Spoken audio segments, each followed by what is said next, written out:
Most people think wealth feels dramatic, like one day you wake up, check your bank account, and everything suddenly changes. But that is not how financial transformation usually happens. It is much quieter, and it starts long before someone becomes rich. One of the least talked about effects of financial pressure is that it does not just create stress, it actively reduces cognitive performance in the moment. Which means your brain is literally operating with less mental bandwidth, almost like part of your attention is constantly reserved for survival calculations in the background.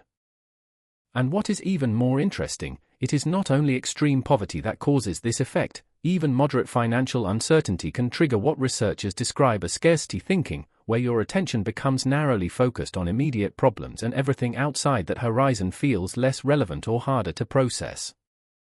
This is why two people in similar situations can behave completely differently, because the brain under scarcity does not prioritize optimization, it prioritizes immediacy, which often leads to decisions that feel rational in the moment but create long-term friction later.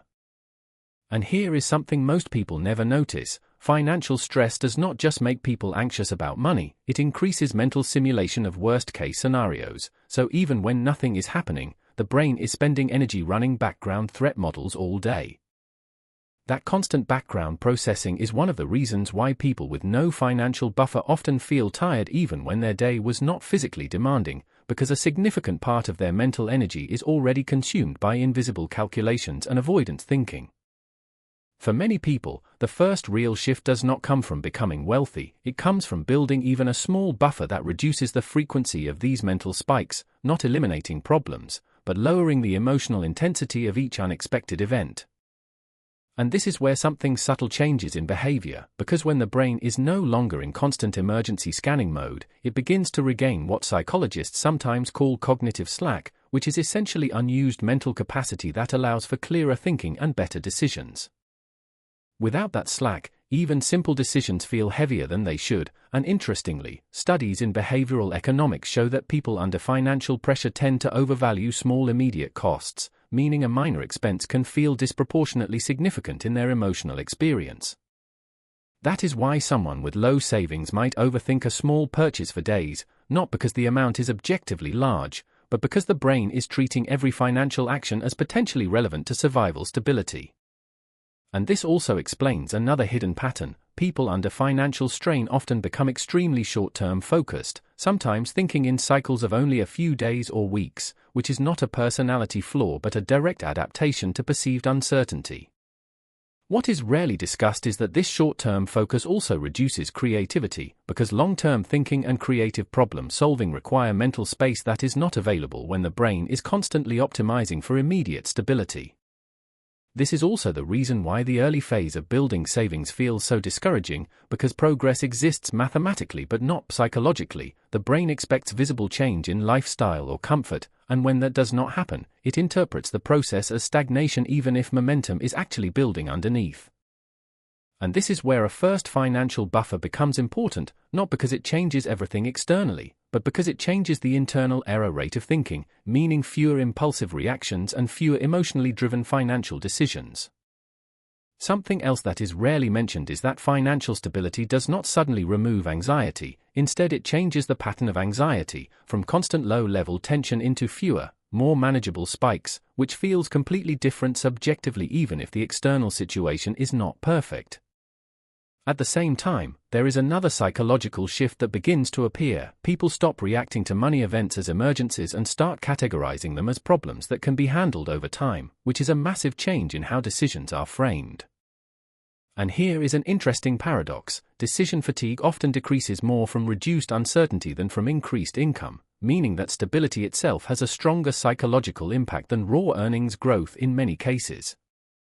Because when uncertainty is high, the brain constantly simulates alternative outcomes for every decision, which drains attention even when no action is taken, while stability reduces the number of imagined futures the brain has to process. Once a buffer exists, people also begin to experience what can be described as a shift in time perception, because the future feels less compressed, and instead of only reacting to immediate needs, long-term planning becomes mentally accessible again. This is also where compounding starts to matter in a real sense, but not in the abstract financial way people usually talk about, because the first form of compounding is behavioral, not monetary. At the beginning, every improvement is fully dependent on direct effort. Saving money requires constant discipline and every decision feels active, but over time the system begins to carry part of the load as accumulated savings start to generate returns and reduce pressure.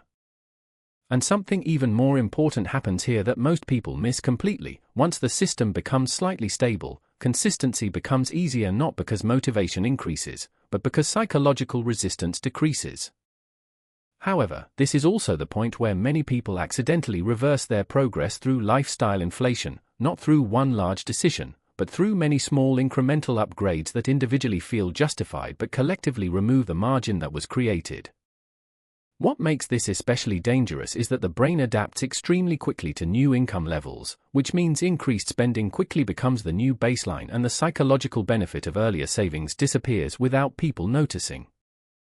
And when that margin disappears, the system returns to fragility, even if income has increased, because wealth is not defined by earnings alone but by retained difference between income and consumption over time.